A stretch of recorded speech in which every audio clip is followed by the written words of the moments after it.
It was 10:15 p.m. when I finally stepped out of the library. The cold night air stung my skin, forcing me to zip my jacket all the way up.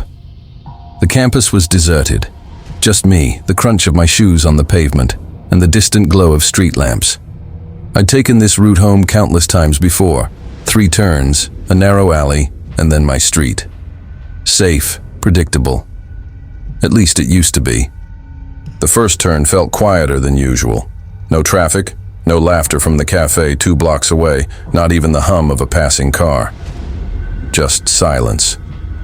The streetlights flickered lazily, stretching my shadow across the wet pavement. Wetness that made no sense. It hadn't rained in days. I told myself it was nothing, but when I reached the alley, I stopped. It was wrong. The alley had always been short. I could usually see my streetlight from here. Tonight, it stretched into darkness like a tunnel with no end. The walls, once covered in graffiti and torn posters, were smooth, freshly painted black. A cold breeze brushed past me, not moving on, but circling me like it was waiting. Against my better judgment, I stepped inside. The air shifted instantly, heavier, as if I'd walked into a sealed room. My footsteps didn't sound right either. They were softer, duller, as though the ground wasn't made of concrete anymore. Halfway in, I saw them. Tall, black wooden doors lined both sides of the alley. At least a dozen, maybe more, perfectly spaced apart. No handles, no hinges, no numbers, just black, endless doors. And from behind each one came faint whispers. They weren't words I could understand, just murmurs overlapping each other. But somehow, I knew they were talking about me. I took out my phone to check my location. No signal, no map. Just a gray void where the GPS should be. Then I noticed my reflection in the black screen. It didn't move exactly when I did. When I blinked, it blinked slower. When I tilted my head, it stayed perfectly still, smiling. I shoved the phone back into my pocket. That's when I heard it. Footsteps, slow, heavy, deliberate. I turned, and under the pale glow of a flickering street lamp stood a man. Tall, motionless.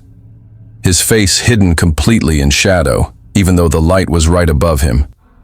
He didn't move, didn't speak. Then, slowly, he raised his hand and waved. I ran. My bag slammed against my back as the whispers from the doors rose, layering into one long, vibrating hum. The alley stretched endlessly ahead of me, doors passing by in a blur. I looked back, and my stomach dropped.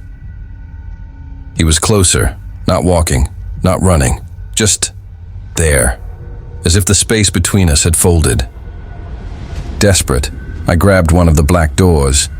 The wood burned with a freezing cold that seared my palm. It wouldn't open. The whispers stopped, and a deep, slow voice spoke from right behind me. "You've finally taken the right path." I spun around, and the alley was gone. I stood in front of my house, keys in my hand. My street looked normal. Warm lights in windows, a dog barking somewhere in the distance. My chest ached from running, but I forced a laugh. Maybe I'd imagined it. Inside, though, something was wrong. The air smelled faintly of damp wood. My couch was a darker color. The family photos were gone. I turned toward the TV. In the black reflection of the screen, a tall, shadowy figure stood behind me. It raised its hand and waved. Before I could move, the hallway behind me dissolved into the endless alley once again.